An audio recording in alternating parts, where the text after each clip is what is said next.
Maraming mga Pinoy fans ang nabigo at nadismaya sa pagkapanalo ni Chelsea Ann Manalo ng Bulacan dahil sa pagkatalo ng mga inaasahan nilang kandidata na makakasungkit ng corona.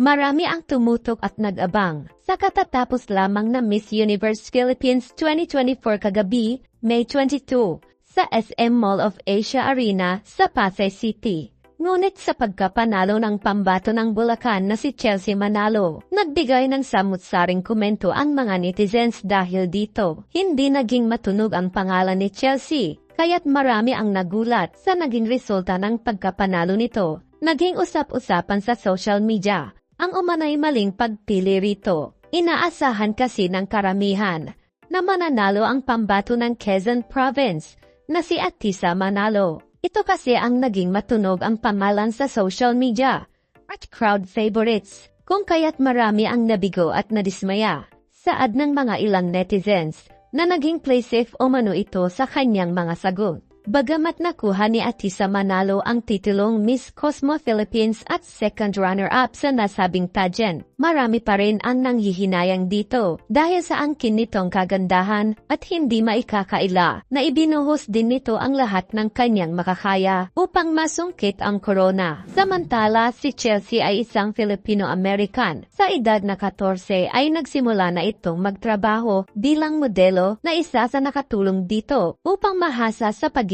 beauty queen nito. Nag-umpisa na siyang sumali sa mga kompetisyon taong 2017. Sumali ito sa Miss World Philippines 2017 at napasama sa top 15 finalists. Ngunit hindi ito pinalad at si Laurel Leman ang tinanghal bilang Miss World Philippines 2017.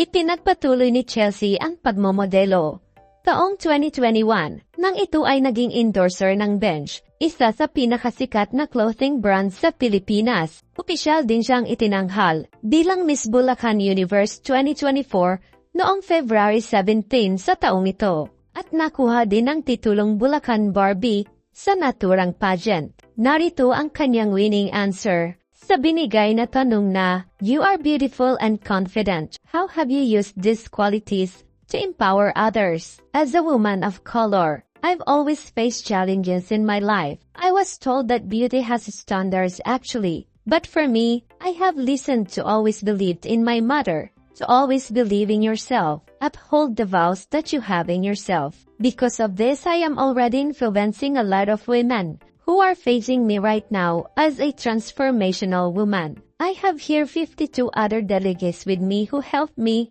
to become the woman I am today." Si Chelsea Manalo ang kauna-unahang itim na Pilipina na magre-representa sa Pilipinas sa gaganaping Miss Universe 2024 nitong September ngayong taon sa bansang Mexico.